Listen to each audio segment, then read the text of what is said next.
Hello guys, చాలా రోజుల నుంచి ఎదురు చూస్తున్న త్రిబుల్ ఐటీ అడ్మిషన్స్ అనేవి ఓపెన్ అయినాయి 2024-25 అనమాట.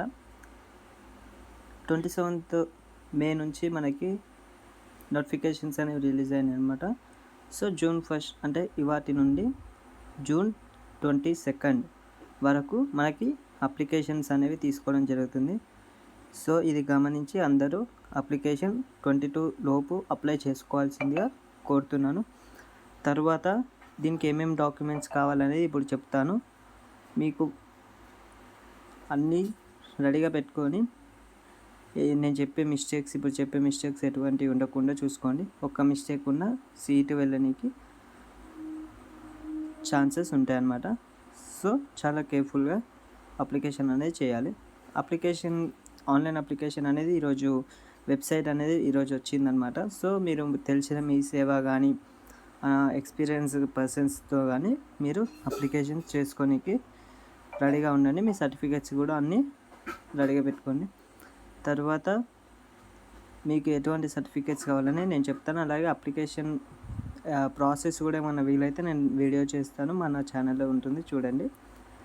సో మెయిన్గా మనకు కావాల్సింది అప్లికేషన్ అప్పుడు మీ బోనఫైడ్స్ అనేది ఇంపార్టెంట్ అనమాట. 4th నుంచి అని ఉంటుంది. 4th నుంచి 10th వరకు బోనఫైడ్స్ అనేది కంపల్సరీ. మీరు ఏ స్కూల్ చదివారో ఆ స్కూల్వి.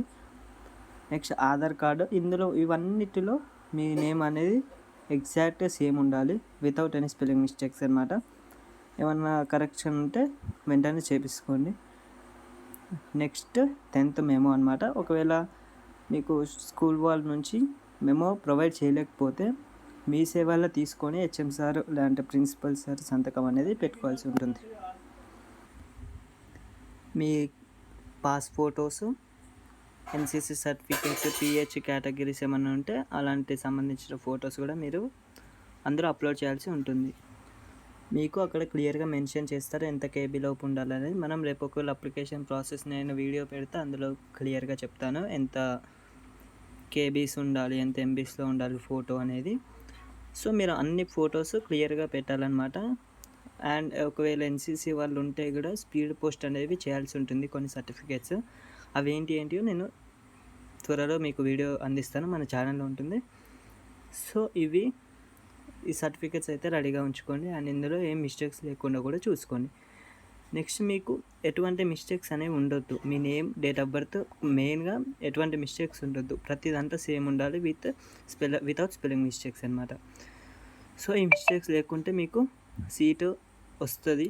అండ్ మ్యాక్సిమం గవర్నమెంట్ స్కూల్ వాళ్ళకి ఫస్ట్ ప్రయారిటీ అనమాట. సోషల్ వెల్ఫేర్ వాళ్ళకి సెకండ్, అండ్ ప్రైవేట్ వాళ్ళకి థర్డ్ ప్రిఫరెన్స్. సో ఇదన్నమాట ప్రిఫరెన్స్ అనే. నెక్స్ట్ 9.8, 10 వచ్చిన వాళ్ళు గవర్నమెంట్ స్కూల్ అయితే పక్కా సీట్ అనమాట. సో ప్రీవియస్ ఇయర్లో మనకి 7 ఫేజెస్ అనేవి వచ్చాయి. ఈసారి కూడా చాలా ఫేసెస్ వస్తుండొచ్చు. So not to worry, maximum అందరికీ సీట్ వస్తుందని చెప్పవచ్చు. ఎవరైతే గవర్నమెంట్ వాళ్ళు ఉన్నారో వాళ్ళు వెంటనే అప్లై చేసుకోండి. ఇది ఒక మంచి ఛాన్స్ ఇందులోకి రావడం అనేది. మీకు మంచి స్టడీ ఉంటుంది, ఫ్యూచర్ కూడా బాగుంటుంది. So all the best. ఇంకా మీకు ఏమైనా వీడియోస్ కావాలంటే నేను పెడతాను.